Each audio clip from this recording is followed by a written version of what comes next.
The air in the grand hall of Ashbourne Manor, nestled in the rolling Derbyshire hills, was thick with the scent of lavender and beeswax polish. It was my son Daniel's second wedding, a day draped in hope and festooned with English roses, their crimson petals stark against the white tablecloths. The string quartet played a soft Vaughan Williams melody, and guests in tweed and silk sipped Prosecco under the glow of chandeliers. I sat at table 5, my 8-year-old grandson, Ollie, beside me, his tiny suit jacket slightly askew. His freckled face, so like his late mother Sarah's, was focused on a toy Spitfire plane he'd smuggled in, zooming it across his plate. Sarah had been taken from us 3 years ago, a foggy night on the M1, a lorry's brakes failing near Sheffield. Ollie was only 5, too young to grasp the permanence of loss, but old enough to feel the ache. Daniel, a maths teacher in Derby, had buried his grief in work, leaving Ollie and me to stitch together a new normal in our terraced house in Bakewell. I'd become his anchor, baking Eccles cakes, reading Roald Dahl by the fire. But today, Daniel was radiant, his smile bright as he toasted with his new bride, Eleanor, a glossy-haired estate agent from Nottingham. Her dress shimmered like the River Derwent under moonlight, but her eyes, when they met Ollie's, held a coolness I couldn't quite place. The hall buzzed with laughter and clinking glasses. Waiters in crisp aprons served canapes, miniature pork pies, smoked trout on blinis. Ollie nibbled a bread roll, ignoring the seafood platter that had just arrived. I adjusted his tie, whispering, "All right, love." He nodded, but his eyes were distant, tracking something I couldn't see. Eleanor had been kind enough at first, gifting Ollie a model train set, cooing over his drawings, but lately I'd noticed her impatience, sharp comments about his clinginess when Daniel wasn't around. As the quartet shifted to Greensleeves, Ollie's hand gripped mine, his fingers cold as the Peak District wind. "Gran," he whispered, voice barely a breath, "look under the table." His hazel eyes, wide and urgent, held a fear I hadn't seen since Sarah's funeral, when he'd clung to me under a yew tree in the churchyard. "What's that, Poppet?" I asked, keeping my tone light.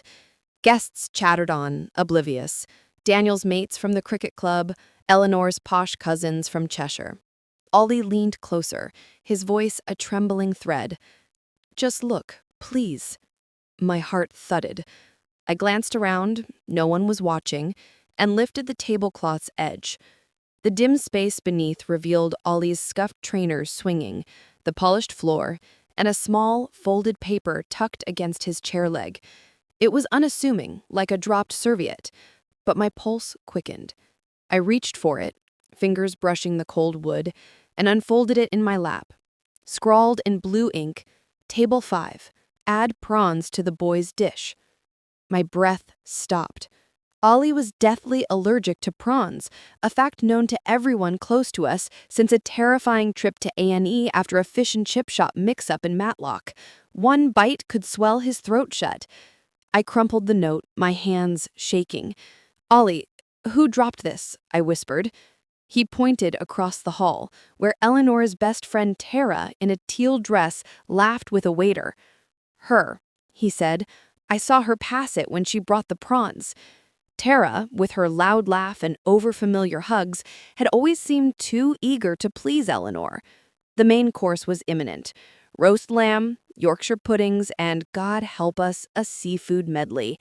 I clutched Ollie's hand, my mind racing. Was this Eleanor's doing? A deliberate act to remove the child she saw as a burden? Or Tara's, acting on some twisted loyalty? Daniel was at the head table, oblivious, his arm around Eleanor as she posed for photos. I stood, my chair scraping the floor. "Stay here," I told Ollie, passing him to my niece, Clara, who sat opposite, her brow creasing with concern.